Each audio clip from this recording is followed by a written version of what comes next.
Chief minister ने खुद ये बात बहुत ही बेशर्मी से एडमिट की है। वो खुद अपने बयान में कहते हुए नजर आए कि ऐसी बतेरी हजारों घटनाएं हो चुकी है, इसीलिए तो हमने इंटरनेट को शट डाउन किया है। ऐसे बयान देने वाले इस तरीके के बेशरम सरकार और चीफ मिनिस्टर को तुरंत सीएम के पोजीशन से बर्खास्त किया जाना चाहिए। यहाँ पर कुछ समय पहले बहुत सारी महिलाएं सेक्सुअल हरासमेंट का इशू लेकर बैठी थी। यहाँ पर कितने महीने तक जंतर मंतर पर क्या चुप्पी तोड़ी थी हमारे प्रधानमंत्री ने। तो साफ सी बात है कि महिलाओं के मुद्दों से हमारी बीजेपी सरकार को, पीएम मोदी को, सीएम बीरेन्द्र सिंह को कोई फर्क नहीं पड़ता। इसीलिए इस तरीके के अनर्गल बयानबाजी और झूठे खड़ियाली आंसू बहाते हुए दिखाई पड़ते हैं। हमारी केंद्र सरकार वो सरकार है जो आजादी के अमृत महोत्सव मनाते अपने उत्सव में बलात्कारियों को रिहा करती है और महिलाओं के साथ उनका स्वागत करती है।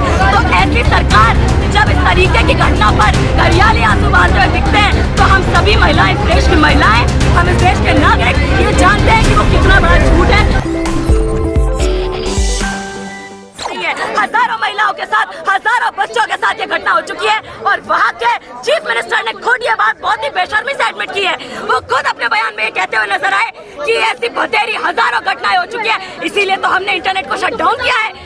ऐसे बयान देने वाले इस तरीके के बेशरम सरकार और चीफ मिनिस्टर को तुरंत सीएम के पोजीशन से बर्खास्त किया जाना चाहिए। पीड़ा बहुत हुआ है, मोदी जी को दर्द हुआ है, दर्द हो रहा है। आप एक बात बताइए, यहाँ पर कुछ समय पहले बहुत सारी महिलाएं सेक्सुअल हरासमेंट का इशू लेकर बैठी थी। यहाँ पर कितने महीने तक जंतर मंतर पर क्या चुप्पी तोड़ी थी हमारे प्रधानमंत्री ने। तो साफ सी बात है कि महिलाओं के मुद्दों से हमारी बीजेपी सरकार को, पीएम मोदी को, सीएम बीरेन्द्र सिंह को कोई फर्क नहीं पड़ता। इसीलिए इस तरीके के अनर्गल बयानबाजी और झूठे खड़ियाली आंसू बहाते हुए दिखाई पड़ते हैं। हमारी अपील है यहाँ से कि सुप्रीम कोर्ट इस मामले की कॉग्निसेंस ले, क्योंकि हजारों महिलाएं और बच्चों के साथ इस तरीके की घटनाएं, वारदातें हर रोज हो रही हैं। इंटरनेट शटडाउन जानबूझ के तो किया गया, उसके कारण ये घटनाएं हमारे सामने तक नहीं आ रही हैं और हमारे देश का एक बहुत महत्वपूर्ण, बहुत जरूरी हिस्सा लगातार वहाँ के लोग रोज सफर कर रहे हैं, रोज चल रहे हैं, रोज इस तरीके से उनका मुंह बंद किया जा रहा है, उन्हें रोज पीड़ित किया जा रहा है। तो हमारी डिमांड है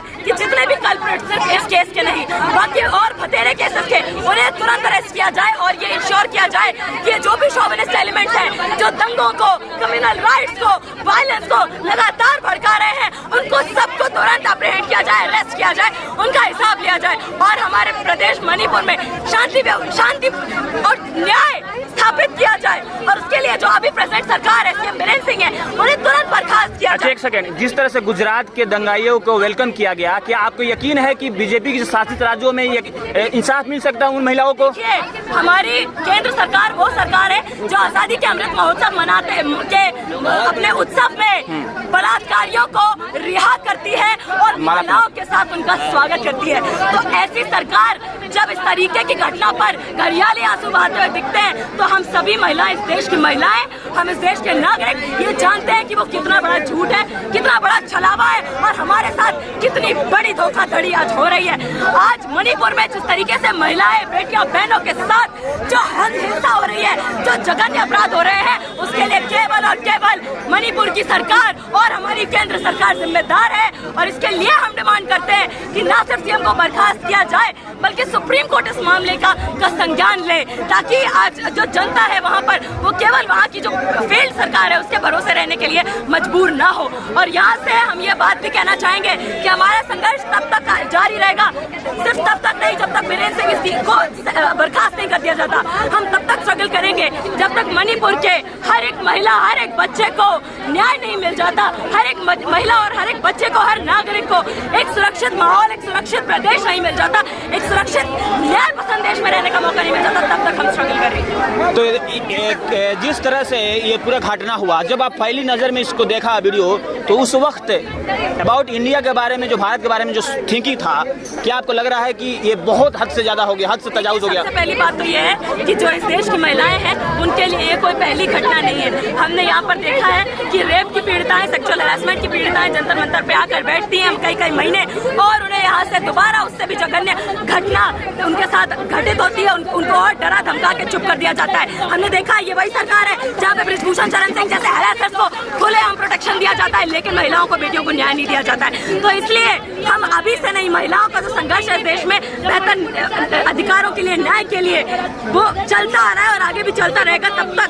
जब तक इस देश के हर बहन बेटी, हर नागरिक को एक सुरक्षित माहौल, एक न्याय पसंद माहौल नहीं मिल जाता। एक सेकेंड, वही वो समाज है जो एक तरह से महिलाओं को दुर्गा और सीता के तौर पर पूजता है, लेकिन वही समाज के लोग एक खास विशेष धर्म के लोगों को नंगा घुमाता है। तो ये बड़ी ही विडंबना है, क्या कहेंगे ऐसे डबल माइंडेड लोगों? हमारी सरकारों का चरित्र है और यही उनका असली चेहरा है कि जहाँ पर एक तरफ कन्या खिलाने के नाम पर महिलाओं के पैर पूजे जाते हैं, उनको पैर धोए जाते हैं, और वहीं दूसरी तरफ इस तरीके से एक देश का चीफ मिनिस्टर ये खुलेआम बयान देता है कि ये बयान देता है कि हमारे लिए कोई चौंकाने वाली घटना नहीं है, क्योंकि ऐसी हजारों घटना होती आ रही हैं और इसीलिए हमने इंटरनेट शटडाउन किया है। आप इस बयान से अंदाजा लगा सकते हैं कि उस देश के, उस प्रदेश के चीफ मिनिस्टर को इस तरीके की घटनाओं से कोई फर्क नहीं पड़ता है, किसी तरीके का उनको कोई भावना नहीं महसूस होती है, तभी इस तरीके का बयान और इस तरीके के हालात 2 महीने से ऊपर मणिपुर में अभी भी बने हुए हैं। तो हमारी उम्मीद है, हमारी मांग है और हमारा संघर्ष है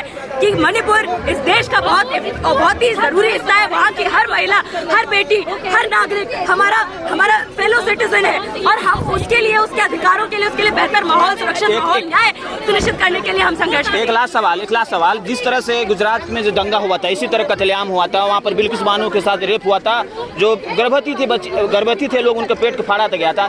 इसी तरह का कहीं ना कहीं कुछ एक खास मास किलिंग हो रहा है, मास रेपिंग हो रहा है, तो क्या आपको लग रहा है कि इंसाफ मिलेगा गुजरात के जैसे वहाँ पर मणिपुर के लोगों को? देखिए, इंसाफ उसी अनुपात में मिलेगा जिस अनुपात में जनता एक साथ आकर इन मुद्दों पर संघर्ष करेगी। साफ सी बात है कि हर समाज में, हर शताब्दी में महिलाओं को न्याय कभी भी सरकार की दरियादिली से नहीं मिला, इसलिए हम अपने संघर्ष पर भरोसा करते हैं और हम इस देश के सभी न्याय पसंद ताकतों से, नागरिकों से अपील करते हैं कि आइए इस संघर्ष में शामिल होइए, क्योंकि अभी भी अगर आपने चुप्पी नहीं तोड़ी तो बहुत देर हो जाएगी। Thank you so much.